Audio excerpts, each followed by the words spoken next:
ඒක ජර්මන් කෙනෙක්ට පෙන්නුවොත් එහෙම සමහරක් වෙලාවට එයා හිතන්න පුළුවන් එයා ප්‍රයිස් එකක් දෙන්න තියෙනවා කියලා. එතකොට මොකද එයා ඒක වික්ටරි කියන එකට යූස් කරනවා. අයිබෝන් ඔයගලන් ආදරෙන් පිළිගන්නවා අපි අපේ නිසත් ප්‍රීමියම් YouTube channel එකට. ඒකට අපි communication skills උගන්වන්නේ. ඒ වගේම ඔයගලන්ට මතක් කරනවා family life එකේ දෙන ප්‍රශ්න අඩු කරන්න අපි වෙනම වීඩියෝ සීරීස් එකක් හදලා තියෙනවා. ඔයාලට ඒක ගිහිල්ලා මුලින්දම බලන්න පුළුවන්. ඔයාගේ පාර්ට්නර් සහ ඔයා අතර තියෙන ප්‍රශ්න අඩු කරලා ඔයාගේ family life එක එහෙම නැත්නම් ඔයාගේ relationship එක හරි ස්මූත්ලි ගලාගෙන අරන් යන්න.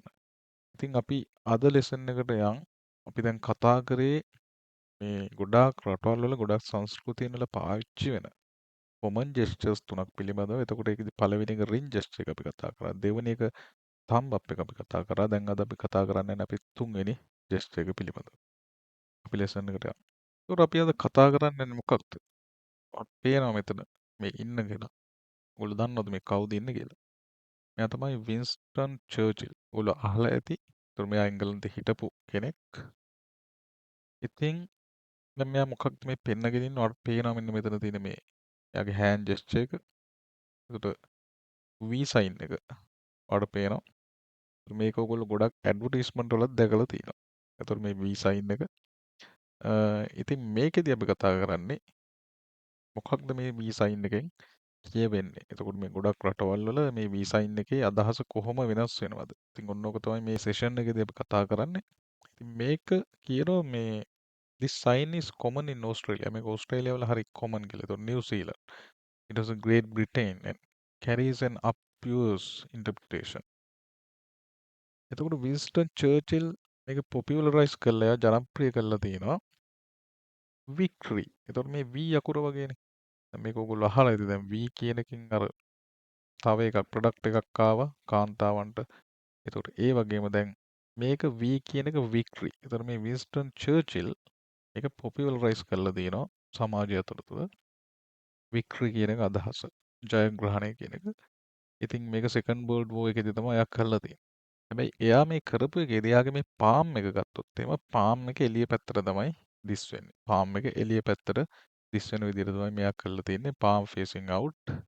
එතකොට palm faces towards the speaker for the obscene insult version. එතකොට මේක මේ පැත්ත හැරෙව්වොත් එහෙම ඒකෙන් ඉන්සල්ට් එකක් තමයි හැඟවෙන්නේ කියලා තමයි කියන්නේ. ඒකට අපි අපේ ඊළඟ පොයින්ට් එකට ගියොත් දැන් මේකේ ඔරිජින් එක මේක කොහොමද මේ වගේ ජෙස්චර් එකක් සම්භව වෙලා තියෙන්නේ. අපි ඒක පිටිපස්සට අවුරුදු ගතවර්ෂ ගාණක් පිටිපස්සට ගියොත් එහෙම ඒතකොට මේකේ තියෙන සම්භවය තමයි ඔරිජින් එක තමයි මේ ඉංග්‍රීසි ආර්චර්ස්ලා. ඒ කියන්නේ ඉංග්‍රීසි මේ දුනු ඊතල වලින් විදින කට්ටිය ගත්තොත් මේගොල්ලෝ සාමාන්‍යයෙන් ඒ දවස්වල සලකලා තියෙනවා. දැන් මේගොල්ලන් ගොඩක් වෙලාවට අල්ලලා මේගොල්ලන්ව මරනවට එහෙම කරනවට වඩා මේගොල්ලන්ගේ ඇඟිලි දෙක මෙන්න මේ ඇඟිලි දෙක රිමූව් කරන එක හොඳයි කියලා. එතකොට මේක මේ සිග්නල් එක ගොඩක් වෙලාවට ඇවිල්ලා තින්නේ මේගොල්ලෝ තම සතුටට පෙන්වන්න මගේ ඇඟිලි දෙක තාම තියෙනවා කියලා. එතකොට ආච කෙනෙක්ට නම් මගේ ඇඟිලි දෙක තාම තියෙනවා කියලා පෙන්නලා සතුටව මානසික වටන්න පුළුවන් හැකියාවක්. ඉතින් ඔන්න ඔය විදිහේ සම්භවයක් තමයි මේ V sign එකට තියෙන්නේ. ඒකට අපි අපේ තුන්වෙනි පොයින්ට් එකට යනවා. ඒකට මේක තමයි මේ දැන් යුරෝපයේ ගත්තොත් සමහර පාර්ට්ස් වල මේක වික්ටරි කියන එකට යූස් වෙනවා. දැන් ඒ වගේම තමයි දැන් මේක ඉංග්‍රීසිමන්ලා. ඒගොල්ලොත් මේක යූස් කරලා තියෙනවා අප්යූස් කියන්නේ go to hell වගේම අදහසක්. ඒ කියන්නේ ඉන්සල්ට් එක. ඒතර ඒකට මේක යූස් කරන කෙනෙක් ඒක ජර්මන් කෙනෙක්ට පෙන්නුවොත් එහෙම සමහරක් වෙලාවට එයා හිතන්න පුළුවන් එයා ප්‍රයිස් එකක් දෙන්න තියෙනවා කියලා. එතකොට මොකද එයා ඒක වික්ටරි කියන එකට යූස් කරනවා. එතකොට එයා හිතන්න පුළුවන් මම ප්‍රයිස් එකක් දෙන්න කියලා. හැබැයි අරයා පෙන්වන්නේ ඒක ඉන්සල්ට් එකකට තමයි පෙන්වන්නේ. දැන් ඒ වගේම තමයි සමහරක් වෙලාවට සමහර යුරෝප පැතිවල සමහර පාර්ට්ස් වල යුරෝපය ගත්තොත් එහෙම මේක නම්බර් 2 කියන එක පෙන්වන්න හඟවන්නත් පාවිච්චි කරනවා නම්බර් 2 කියන එක.